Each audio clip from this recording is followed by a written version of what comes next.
India welcomed its new Chief Justice as Justice Surikant took oath as the 53rd CJI at Rashtrapati Bhavan. President Draupadi Murmu administered the oath in the presence of top dignitaries and unprecedented international delegation from 7 countries.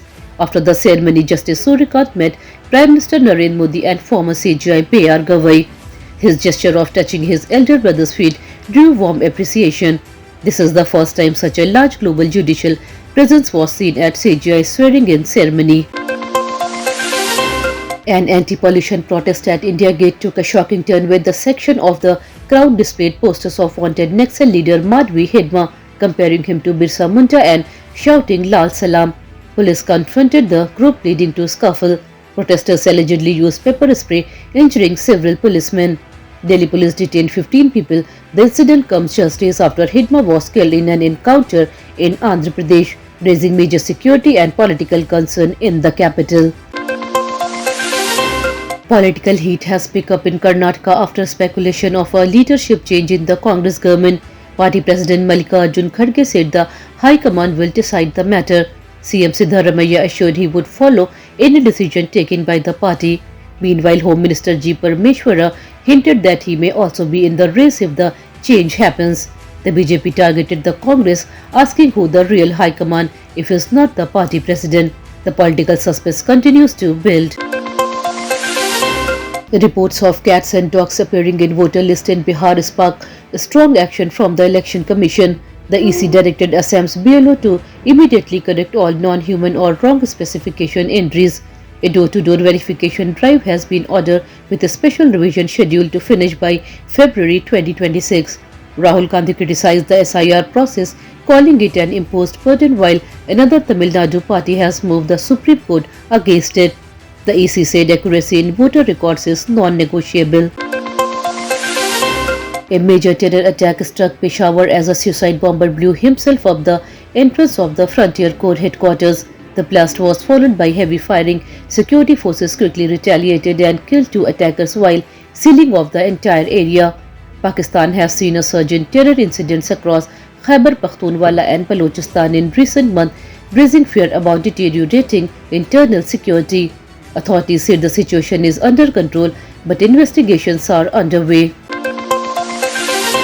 The 20th G20 summit in South Africa concluded unexpectedly without the traditional ceremonial gavel handover. South Africa's foreign minister said the US could collect the official documents anytime from Monday, a remark that upset Washington.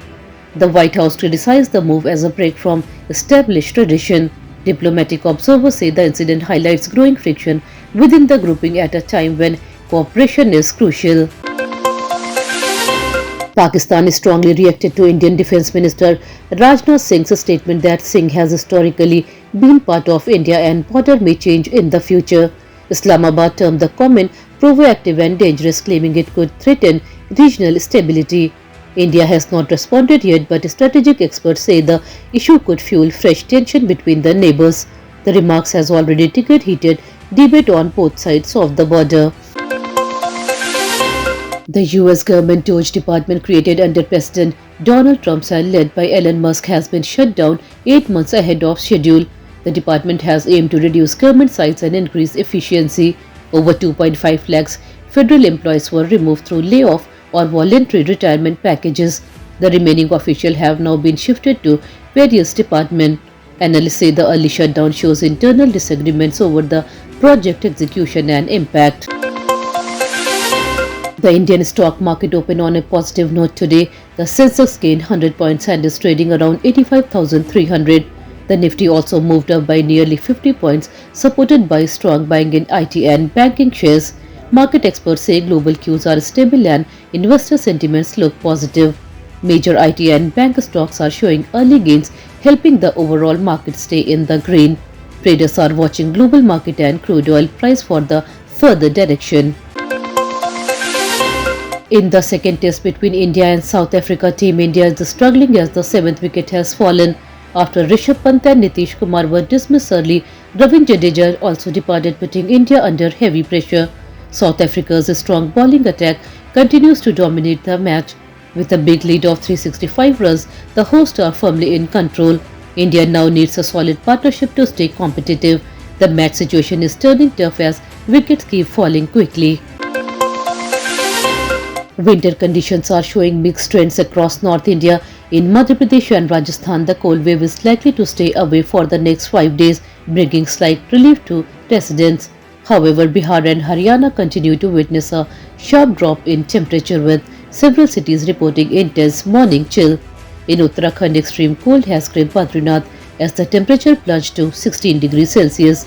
The freezing condition turned waterfall and lakes into solid ice. Weather officials say cold winds from the hills may keep temperatures low in nearby states. That's all for today's bulletin. We'll be back with more updates next time. Until then, this is Tamanna Rizvi signing off. Have a good day.